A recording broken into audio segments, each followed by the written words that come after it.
reporting and what the pharmacist plays the roles in ensuring the patient safety. So moving on to the topic, medicines are meant to heal, but sometimes they can also cause harms. So these harmful effects are called as ADRs, adverse drug reactions. So adverse drug reactions simply means that any harmful or unwanted effects of the medicines when given at the correct doses. For example, a patient is given a penicillin, but suddenly he may develop anaphylactic reactions. And a patient with a TB treatment with isoniazid, he may develop the liver toxicity. And even the common drugs like paracetamol when taken higher doses may cause the liver toxicity. So all these ADRs are reported, all these ADRs are seen. So moving on to the history of ADRs, so a drug called chloroform, actually in 1848 this drug is given to the young child who was died because of the toxicity. So the next thing is Gray-Baby syndrome. It is mainly caused due to the drug called chloramphenicol. And other thing is sulfasalazine. Sulfasalazine is also a drug which causes the jaundice. Actually, it is used to treat the syphilis, but it causes the jaundice. So it showed that even the life-saving drugs are causing the dangerous effects. And next thing is sulfanilamide tragedy. So in 1937, the sulfanilamide tragedy has happened. Actually, this drug, it is elixir. Actually, sulfanilamide elixir is prepared with a medicine called diethylene glycol. So diethylene glycol is a toxic solvent in that medication. So it causes hundreds of deaths and renal failure in the USA. So these tragedy led to a development of Food, Drug and Cosmetics Acts in the USA in 1938.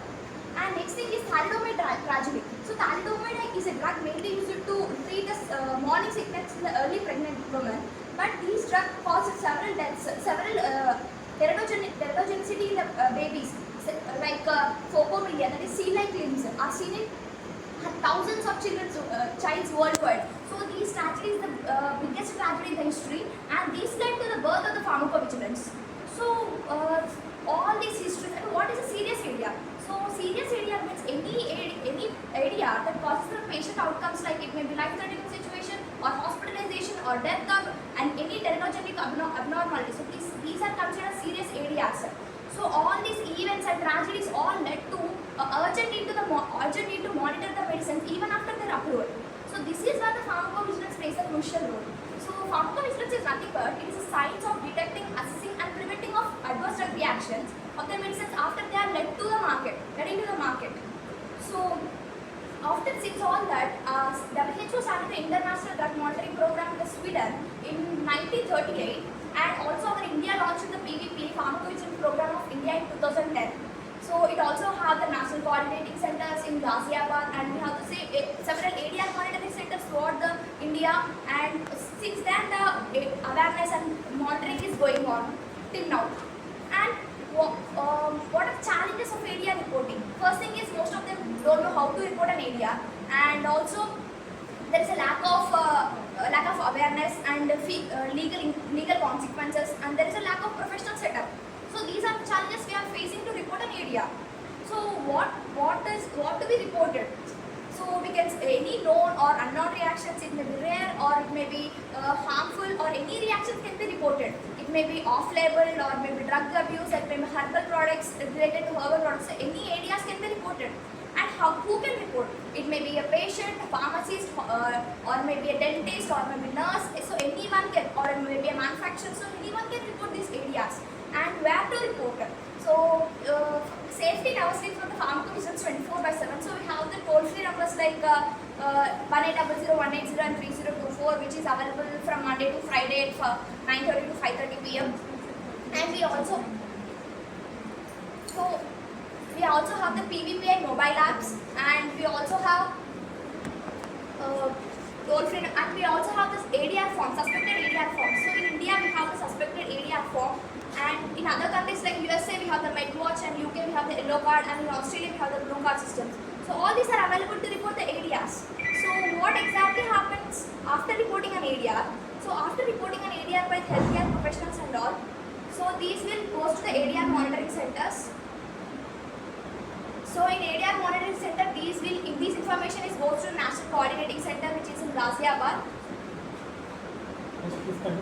This goes to the Ghaziabad, and next it will analyzed by the CDSCO headquarters, and which is further sent to the Uppsala Monitoring Center, which is present in Sweden. It is a WHO collaborating center to make the medicines and vaccines safer. And this is about the process which goes after this reporting an ADR.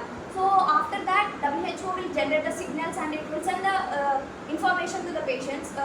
There are 4 methods like spontaneous reporting systems, periodic safety update reports, and prescription event monitoring and recall linkages. So through all these methods, they'll generate the signals and provides the information. So every report counts, every pharmacist matters. Thank you. Fifth part of fifth version of pharmacovigilance. So, what is an ADR? ADR is an adverse drug reaction which occurs when the normal dose of the drug is given for the treatment. So, usually the drugs which we give for the treatment, despite the safer doses, after passing it clinical trials, so still there's a chances of coming of an adverse drug reactions. So, you know the history of ADR, that is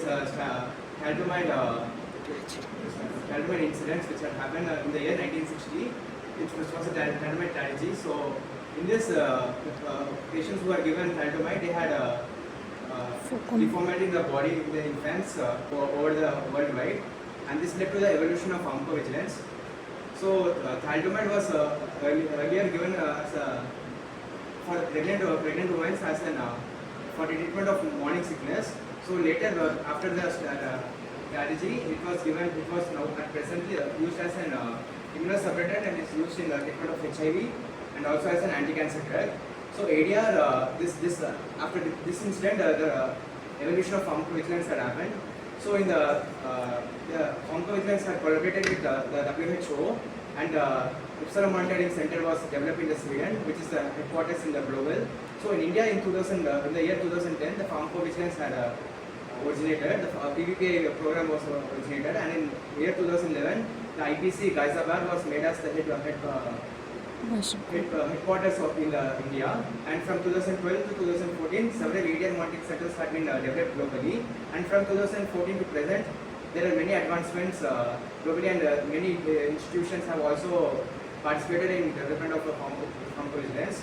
So ADR can be reported by anyone. It can be a doctor, pharmacist, nurse, manufacturers, and even the patients. So once the ADR is reported, the ADR is sent to the Advanced Drug Monitoring Center using VG flow.